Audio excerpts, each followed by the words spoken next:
Right, so I'm just getting out 23994, huge, gigantic transformer wagon, and that's a box for it. I've got it all out, ready to be reassembled. There's the instructions and all the other little accessories there, and there's a way of putting this back together and without damaging it. Originally, the main section of it clips onto these little areas here, these little clips, and these are ridiculously hard to get out. So what I did last time, I unscrewed the screws from underside of the main bogies. There's a screw there that holds in on this slider plate, which is made out of metal, and this has got slots in it that interlinks with this slider plate here, which has got 3 sections cut out, so it's got 3 positions on the wagon.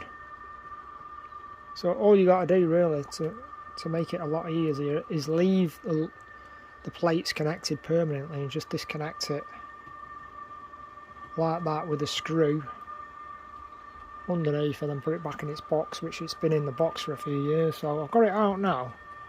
I'm just going to reassemble it in reverse order. So when it's put back, the plate and the sliding block will look like that, and then that just slots dead easy into there, and you can screw the screw up into the metal block on a threaded screw, I think. So I'm going to put that back and reassemble, and then I've got the other one out, which is on standby over there. The new transformer I'm getting out now is going to go in a position behind that one, and then the other one is parked up at the other side of the layout. At the top end there you can see it, the red one, and they all go in and out on automation in and out of that yard and various places on the layout. And just at the moment I'm also running in a new Loco I've got, which is the iMetron's. It's an absolute stunning class 186, I think it is, I can't remember now. It's just a beauty, this logo. The sound file on it is brilliant. It's a Zemo sound file. It's just a cut. I just love this livery on this train. I think it's brilliant. And just running it in really, really carefully. It's been running around for about an hour, about that speed, and I'm just doing the reverse running in section now. So what I'll do, I'll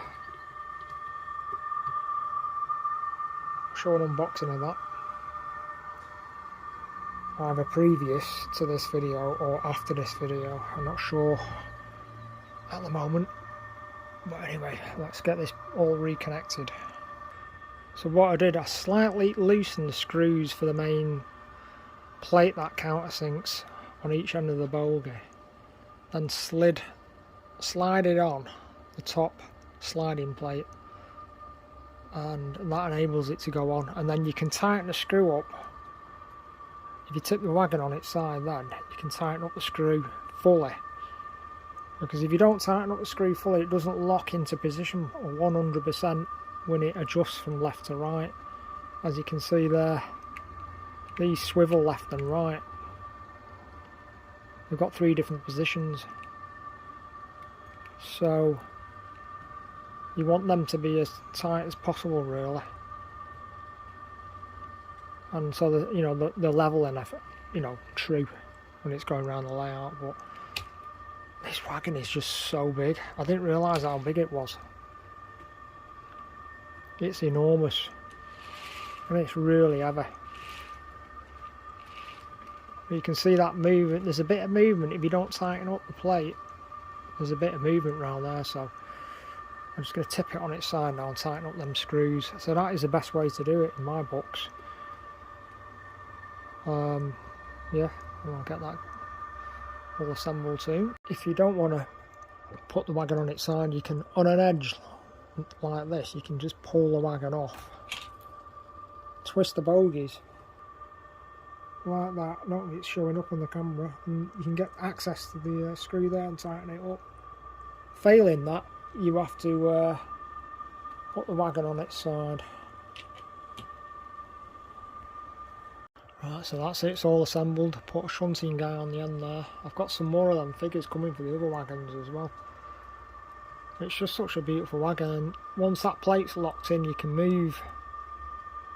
That moves left and right, so you can have it offset at that end and counter offset at the other end, or you can have it the same as the other end, and that enables the whole wagon to shift its axis slightly to the left all the way along between the bogies. It's just ingenious the way it works. It really is, in real life, and the model. It's so easy to do, and it locks into position really nicely. And of course, these wagons can be joined up together. You can take the load out, and these can be joined together to make it a shorter wagon for transportation when it's not carrying one of them loads, which I've got some videos of that in that format working. And you can also install different loads on here as well. Likewise with the ship engine there can go into this row going load once that frame is taken out, so you can shift them around and do various different things with the loads, which is all good stuff. So anyway, that's the reassemble of 23994, and that's all done. That's all back on the layout, so I'm going to need maybe oil the wheels and maybe get a couple of nice locos to go on either end of that in tandem, working in tandem. I'm not sure what locos to get yet. I might even get this new one pulling it, I don't know yet. Right, so the locos have got pulling this now, one at each end, class 101 Herper,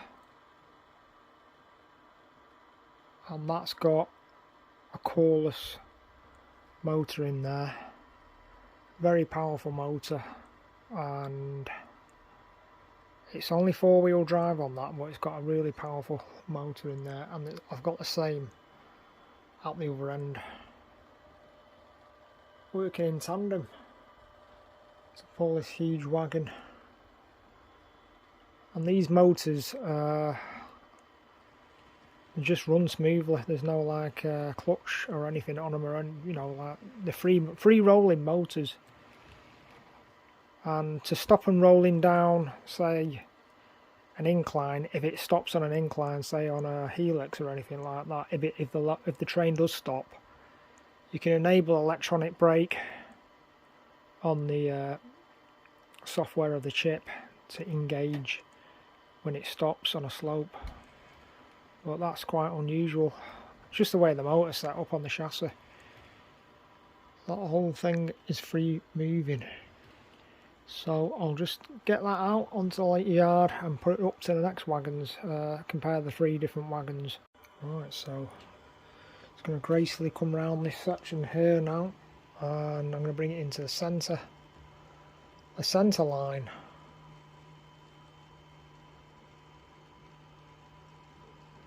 The centre main line, so it's going to navigate around this bend. It's got a huge swing out on this, enormous swing out.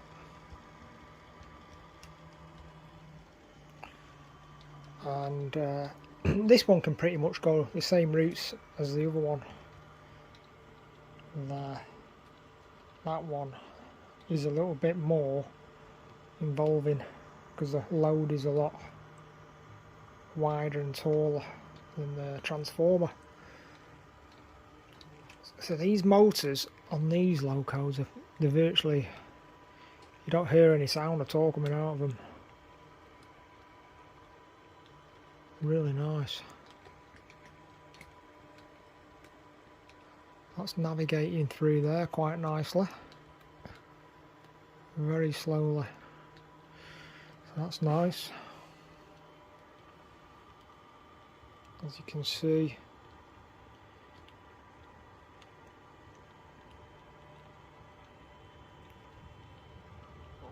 partly into the tunnel.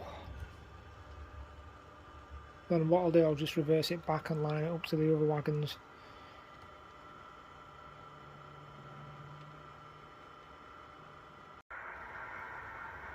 Right, so I've got the other wagon coming up, backing up now through the tunnel out of its storage siding. That's backing up. That could probably do with another loco at the other end as well, but this has got a really unusual load on there.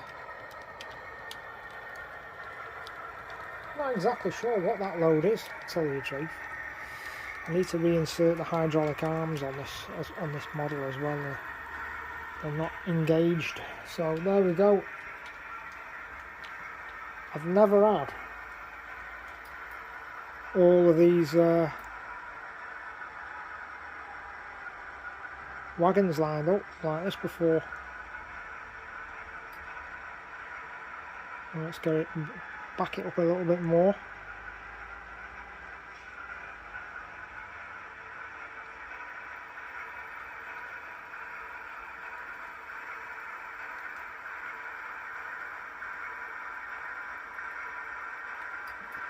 So there we go. You see the differences in size. The transformer one is a lot longer. They're all roughly lined up. Hang on, let's see if we can. Yeah, they're all about the same on the lined up at that end, all level. The transformer one is a lot longer, but the load on that particular one is a lot wider and taller. And this load, I'm not sure what this is. It's all solid steel and it's all been milled on a machine and then spray painted. That one is a road going version of it, but you buy these separately in a separate box, a separate kit. I'll do a link to that. This vehicle is all metal. It's got really fine detail on it. It's really nice. And then you can take out the you can get this set 24338, and they're I've never used these ones. This particular ends have never been on the layout before, and you can then take the load from that set and mount it on the road going version of it, which that's what it looks like when it's on there. And then the load for that is not in there at the moment, but this is it. I just took it out of the box and you can see how that's made. Steel, proper weighty thing this. It's all been milled and machined and sprayed, but like I say, I haven't got a clue what it is, what it's supposed to be. If someone can help me out on that, because I've always wanted to know. It all looks quite nice. So what I'm going to do, I'm going to park up on this side in here. I've got room to park up 3 wagons on that siding, right up against the verge there. There's 3 automated blocks there, and that's a test block, the test track for doing your profiling on the automation. So I can store 3 large wagons there, and then one can store in the yard here, which I've shown, and then the other one, the other storage area, is where I said before, the top end in the past. That's where the red one stores up, and then there's another storage siding